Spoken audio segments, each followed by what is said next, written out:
নমস্কার বন্ধুরা, ভৌতিক রহস্য চ্যানেলে তোমাদের সবাইকে স্বাগত। আজকে আমি গন্ধটা খুব সন্দেহজনক এই গল্পের শেষ পর্ব তোমাদের শোনাবো। তাহলে চলো গল্পটা শুরু করা যাক। গল্পের প্রথম পর্ব কিছুটা তোমাদের শোনাই। আচ্ছা, আমরা প্রথম পর্বে শুনেছিলাম বাসায় পা দিয়েই বললেন, তোদের ঘর দোরে একটা আষ্টে গন্ধ কেন রে? তারপর থেকে আমরা শুনবো শেষ পর্বটা। সবাই বললে, আষ্টে গন্ধ কই, আমরা তো পাচ্ছি না। দাদামশাইয়ের বাবা ধার্মিক মানুষ, খুব পণ্ডিত লোক, মাথা নেড়ে বললেন, আলবাত আষ্টে গন্ধ। সে শুধু তোদের বাসাতেই নয়, স্টেশনে নেমেও গন্ধটা পেয়েছিলাম। পুরো এলাকাতেই যেন আষ্টে আষ্টে গন্ধ একটা। কমলা দাদামশাইয়ের বাবাকে দেখেই গা ঢাকা দিয়েছিল। অনেক ডাকাডাকি তো সামনে এলো না। দিদিমার তখন ভারী মুশকিল, একা হাতে সব সামলাতে হচ্ছে। দাদামশাইয়ের বাবা সব দেখে শুনে খুব গম্ভীর হয়ে বললেন, এসব ভালো কথা নয়, গন্ধটা খুব সন্দেহজনক।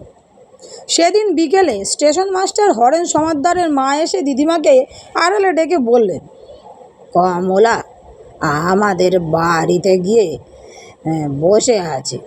তা বলি বাচ্চা, তোমার শ্বশুর ধার্মিক লোক, সে ভালো, কিন্তু উনি যদি জপ তপ বেশি করেন, ঠাকুর দেবতার নাম ধরে ডাকাডাকি করেন, তাহলে কমলা এ বাড়িতে থাকে কি করে? দিদিমা অবাক হয়ে বললেন, এসব কি কথা বলছেন মাসিমা? আমার শ্বশুর জপ তপ করলে কমলার অসুবিধে কি? সমাদ্দারের মা তখন দিদিমার থুতনি নেড়ে বলেছিলেন, ও হরি, তুমি বুঝি জানো না? তাই বলি বাছা, দামোহানের সবাই জানে যে এ হচ্ছে এই দলেরই রাজত্ব। ঘরে ঘরে ওরাই সব ঝি চাকর খাটছে। বাইরে থেকে চেহারা দেখে কিছু বুঝবে না, ওরা হচ্ছে সেই তারা। কারা? দিদিমা তবু অবাক। বুঝবে বাপু, রোসো রোসো বলে সমাদ্দারের মা চলে গেলে। তা কথাটা মিথ্যে নয়, দামোহানিতে তখন ঝি চাকর কিংবা কাজের লোকের বড় অভাব। ডুয়ার্সের ম্যালেরিয়া, কালাজ্বর, মশা আর বাঘের ভয়ে কোনো লোক সেখানে যেতে চায় না। যাদের না গিয়ে উপায় নেই তাই যায়, আর গিয়েই পালাই করে।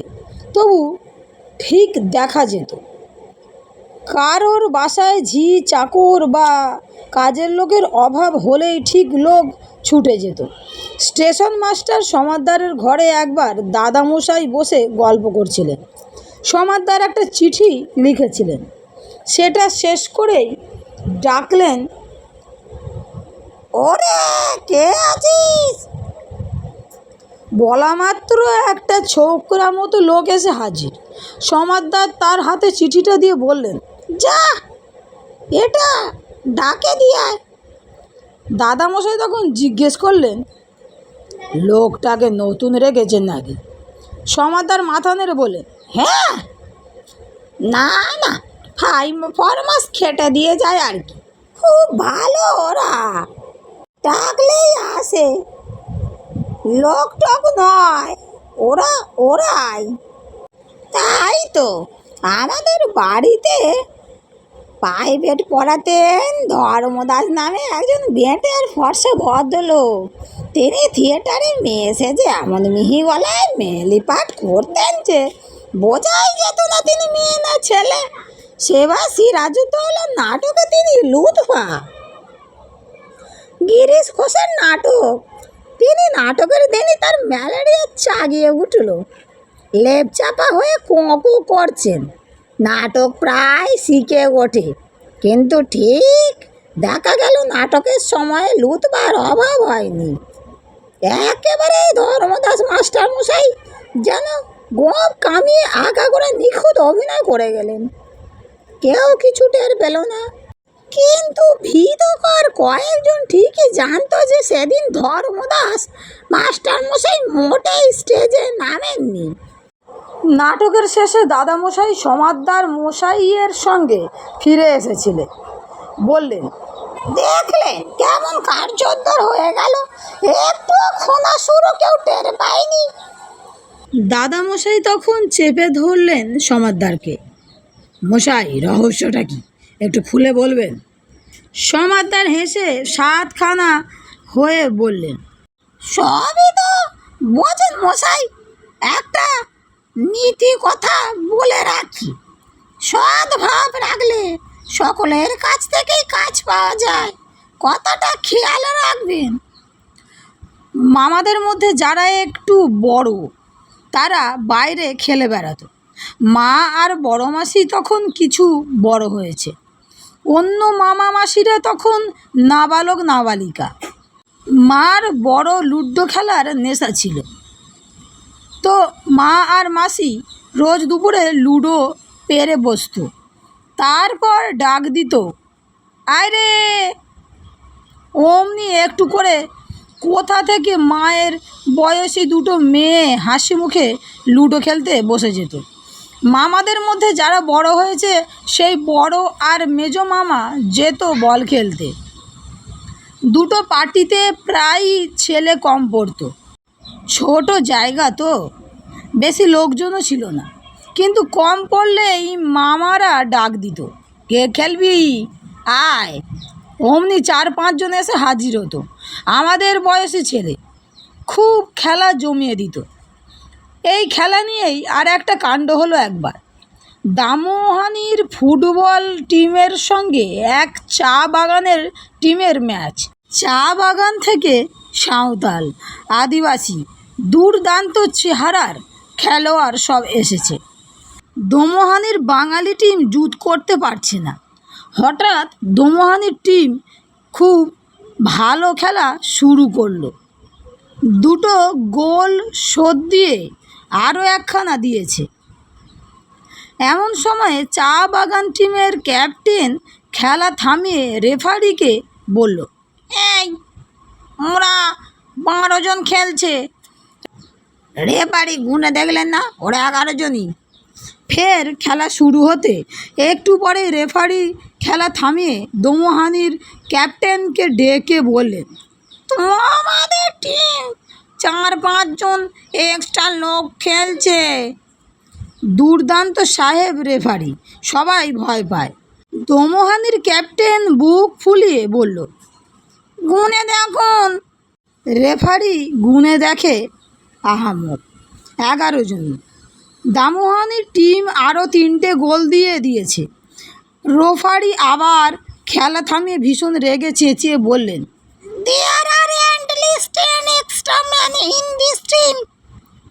দর্শকদেরও তাই মনে হয়েছে, কিন্তু খেলা শুরু হতেই যেন ঘাসের বুকে লুকিয়ে থাকা কিংবা বাতাসের মধ্যে মিলিয়ে থাকা সব খেলোয়াড় পিলপিল করে নেমে পড়ে মাঠের মধ্যে। রেফারি দামোহানির টিমকে লাইন আপ করিয়ে সকলের মুখ ভালো করে দেখে বললেন, শেষ 3টে গোল যারা করেছে তারা কই? তাদের তো দেখছি না। একটা কালো ঢ্যাঙা ছেলে, আর একটা বেঁটে আর ফর্সা, আর একটা ষাঁড়ের মতো, তারা কই?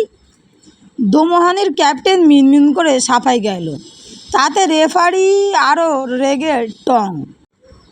চা বাগানের টিমও ভ্যাবাচাকা খেয়ে হাঁপসে পড়েছে, কিন্তু কেউ কিছু বুঝতে পারছে না। খেলা অবশ্য বন্ধ হয়ে গেল। দাদামশাইয়ের বাবা লাইনের ধারে দাঁড়িয়ে খেলার হালচাল দেখে বললেন, আবার সেই গন্ধ, এখানেও একটা রহস্য আছে, বুঝলে সমাদদার? স্টেশন মাস্টার সমাদদার পাশেই ছিলেন, বললেন, ব্যাটারা একটু বাড়াবাড়ি করে ফেলেছে। কে, কাদের কথা বলছো? সমাদদার এড়িয়ে গেলেন। দাদামশাইয়ের বাবা দীর্ঘশ্বাস ছেড়ে বললেন, গন্ধটা খুব সন্দেহজনক। দাদামশাইয়ের বাবা সবই লক্ষ্য করতেন আর বলতেন, এসব ভালো কথা নয়, গন্ধটা খুব সন্দেহজনক। ও বৌমা, এসব কি দেখছি তোমাদের এখানে? হুট বলতেই সব মানুষজন এসে পড়ে কোত্থেকে, আবার হুশ করে মিলিয়ে যায়। কাল মাঝরাতে উঠে একটু তামাক খাওয়ার ইচ্ছে হলো, উঠে বসে কেবলমাত্র আপন মনে বলেছি একটু তামাক খাই, অমনি একটা কে যেন বলে উঠল, এই যে বাবু মশাই, তামাক সেজে দিচ্ছি। অবাক হয়ে দেখি সত্যি একটা লোক কোলকে ধরিয়ে এনে হুঁকোয় বসিয়ে দিয়ে গেল। এরা সব কারা? দিদিমা আর কি উত্তর দেবেন, চুপ করে থাকেন। দাদামশাইও বেশি উচ্চবাচ্য করেন না, বোঝেন সবাই। কিন্তু দাদামশাইয়ের বাবা কেবলই চার ধারে বাতাস শুকে শুকে বেড়ান আর বলেন, এ ভালো কথা নয়, গন্ধটা খুব সন্দেহজনক। মা প্রায়ই তার দাদুর সঙ্গে বেড়াতে যেতেন। রাস্তাঘাটে লোকজন কারুর সঙ্গে দেখা হলে তারা সব প্রণাম বা নমস্কার করে সম্মান দেখাতো দাদামশাইয়ের বাবাকে, কুশল প্রশ্ন করত। কিন্তু দাদামশাইয়ের বাবা বলতেন, রোসো বাপু, আগে তোমাকে ছুঁয়ে দেখি গায়ের গন্ধ শুকি, তারপর কথাবার্তা। এই বলে তিনি যাদের সঙ্গে দেখা হতো তাদের গা টিপে দেখতেন, শুঁকতেন, নিশ্চিত হলে কথাবার্তা বলতেন। তা তার দোষ দেয়া যায় না। সেই সময় দমুহানিতে রাস্তায় ঘাটে বা হাটে বাজারে যেসব মানুষ দেখা যেত তাদের 12 আনাই নাকি সত্যিকারের মানুষ নয়, তা নিয়ে অবশ্য কেউ মাথা ঘামাতো না। সকলেরই অভ্যাস হয়ে গিয়েছিল। অভ্যাস জিনিসটাই ভারী অদ্ভুত। যেমন বড় মামার কথা বলি, দমুহানিতে আসবার অনেক আগে থেকেই তার ভারী ভয় ছিল। তারও দোষ দেওয়া যায় না, ওই বয়সে ভূতের ভয় কারই বা থাকে না। তার কিছু বেশি ছিল। সন্ধ্যের পর ঘরের বার হতে হলেই তার সঙ্গে কাউকে যেতে হতো।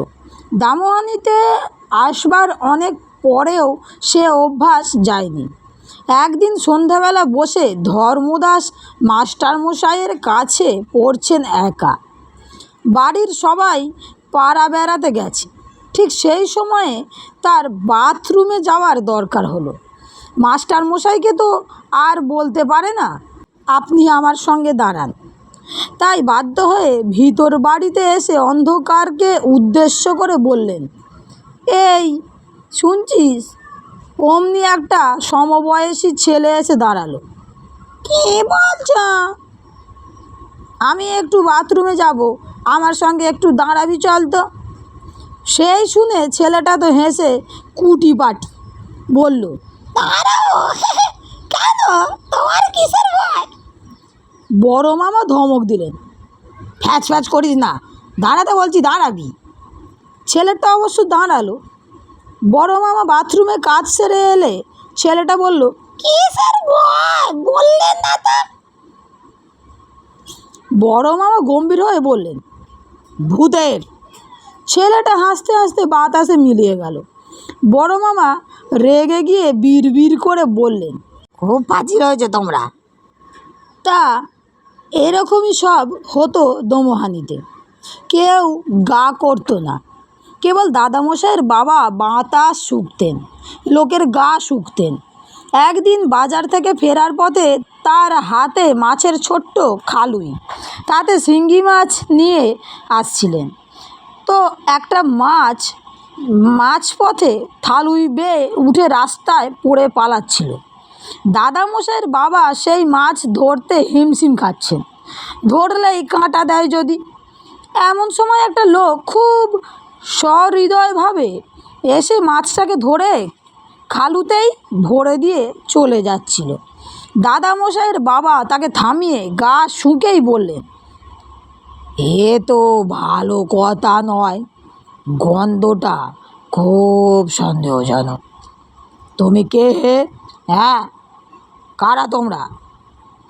এই বলে দাদামশাইয়ের বাবা তার পথ আটকে দাঁড়ালেন।